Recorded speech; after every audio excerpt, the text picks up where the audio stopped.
अस्सलाम वालेकुम। आज जो हम डिस्कस करेंगे कि what is the difference between trading company and manufacturing company. तो नॉर्मली ये स्टूडेंट्स के क्वेश्चन आते हैं ड्यूरिंग जॉब और कमेंट्स भी उनके आते हैं कि जब उनको एक फिजिबिलिटी बनानी पड़ती है कि वो ट्रेडिंग कंपनी का क्या टैक्स स्ट्रक्चर है और मैन्युफैक्चरिंग कंपनी का क्या टैक्स स्ट्रक्चर है। तो दोनों में अगर डिसीजन डिसाइड करना है कि जो नया बिज़नेस जब स्टार्ट करना है तो trading as a trader start किया जाए या एज ए मैन्युफैक्चरर स्टार्ट किया जाए, तो एक बेसिक वैसे तो डिफरेंट कंडीशंस हैं जो one by one step by step मैं वीडियो के थ्रू आपको बताता रहूँगा। लेकिन जो सबसे बेसिक डिफरेंस है जो इंटरव्यू में भी क्वेश्चन किया जाता है और जो जनरल आज का एक हॉट टॉपिक है कि ट्रेडर और मैन्युफैक्चरर जो कि टैक्स के रूल की कंप्लाइंस की वजह से हर किसी को रूल फेस करने पड़ रहे हैं, जो इशू आ रहे हैं। तो उस वजह से ये एक छोटा सा लेक्चर है 3-4 मिनट्स का जिसमें हम डिस्कस करेंगे कि what is the basic difference between trader and the manufacturing company. तो इससे पहले अगर आपने मेरा चैनल सब्सक्राइब नहीं किया तो इसको लाजमी सब्सक्राइब करें और इसको शेयर करें, बेल आइकॉन पे क्लिक करें ताकि आपको जो फर्दर लेक्चर्स हैं उसका नोटिफिकेशन मिलता रहे। तो आइए हम इसको देखते हैं। फॉर एग्जांपल ये एक ट्रेडिंग कंपनी है और एक मैन्युफैक्चरिंग कंपनी है। तो एक सेल है, लेट्स से 25,200 25,269 एक सेलिंग प्राइस है, दोनों के लिए सेम है, कॉस्ट दोनों के लिए सेम है। तो अब ग्रॉस प्रॉफिट है अगर 788 यानी कि ग्रॉस प्रॉफिट भी दोनों के लिए सेम है। अज्यूम ये करते हैं जो कि यहाँ तक कोई टैक्स की इम्प्लीकेशन नहीं है, सेलिंग प्राइस सेम है, कॉस्ट सेम है और उसके बाद आता है जीपी भी दोनों का 31% है। अब आता है कि जी टैक्स ट्रेडिंग ने कितना पे करना है और मैन्युफैक्चरिंग कंपनी में कितना पे करना है। तो जो दूसरे एक नॉर्मल हमने जो ऑलरेडी क्लास में डिस्कस किया हुआ है कि जब एनुअल कंपटीशन हमने फाइल रिटर्न सीखी थी कि how to calculate the taxable profit, तो उसमें एक डिफरेंट रूल्स हमने अप्लाई किए थे। लेकिन अभी जो सबसे बेसिक रूल है वो मैं यहाँ पे अप्लाई करूँगा कि एक ट्रेडर है, फॉर एग्जांपल वो सेल करता है कस्टमर को और कस्टमर जब उसे पेमेंट करता है तो अंदर सेक्शन 153 तो वो उसका टैक्स विद हेल्ड करता है। तो अब ट्रेडिंग कंपनी है चूँकि, तो ट्रेडिंग कंपनी में हमने सेक्शन 153 में देखा था कि वो अगर फाइलर है तो उसका टैक्स 4% विद हेल्ड होगा। तो इस केस में उसने जो उसको सेल की, तो जब उसने आगे से कस्टमर ने उसको पेमेंट की ट्रेडिंग कंपनी को, तो उसने क्या किया 4% टैक्स विद हेल्ड कर लिया। तो इसका मतलब क्या है कि ये इसका इनकम टैक्स कितना है 4% है। ठीक है। तो अब आता है कि जी अगर मैन्युफैक्चरिंग कंपनी है और उसने आगे सेल करना है और जब उसने टैक्स पे करना है तो उसका कितना टैक्स होगा।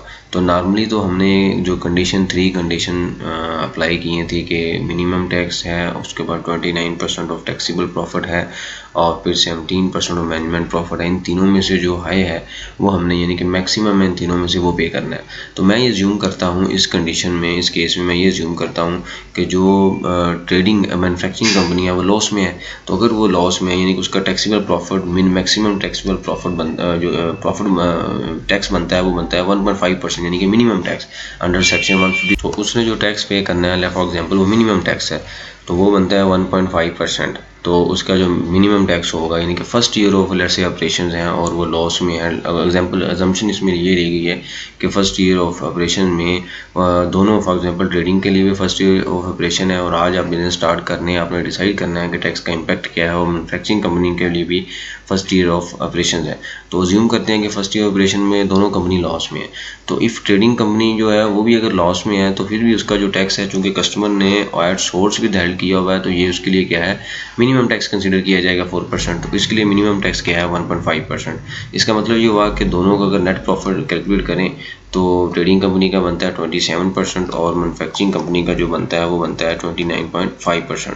तो दोनों का डिफरेंस है 632। तो अगर सेल की परसेंटेज ली जाए तो इसका मतलब ये है कि आज डिसीजन जब आप कंपनी कोई भी एक फिजिबिलिटी बना के देते हैं या इवन आप डिसाइड करते हैं या इवन आपसे इंटरव्यू में क्वेश्चन किया जाता है तो आपका बेसिक आंसर जो ये होना चाहिए कि जो ट्रेडर है ट्रेडिंग कंपनी है उसने जो कि वो एट सोर्स उसका एग्जम्पशन सर्टिफिकेट उसको नहीं मिल सकता 153 के अकॉर्डिंग, क्योंकि ये भी हमने सारी चीज़ें सीखी थी। जो मैन्युफैक्चरिंग कंपनी है उसको चूँकि उसके बाद एग्जम्पशन सर्टिफिकेट अवेलेबल होता है as per the rules and rules of the taxation laws. तो इसीलिए वो जब सेल करेगा तो कस्टमर उसके ऊपर टैक्स विद हेल्ड नहीं करेगा क्योंकि उसके पास एग्जम्पशन सर्टिफिकेट है, प्रोवाइडेड कि उसके पास एग्जम्पशन सर्टिफिकेट है।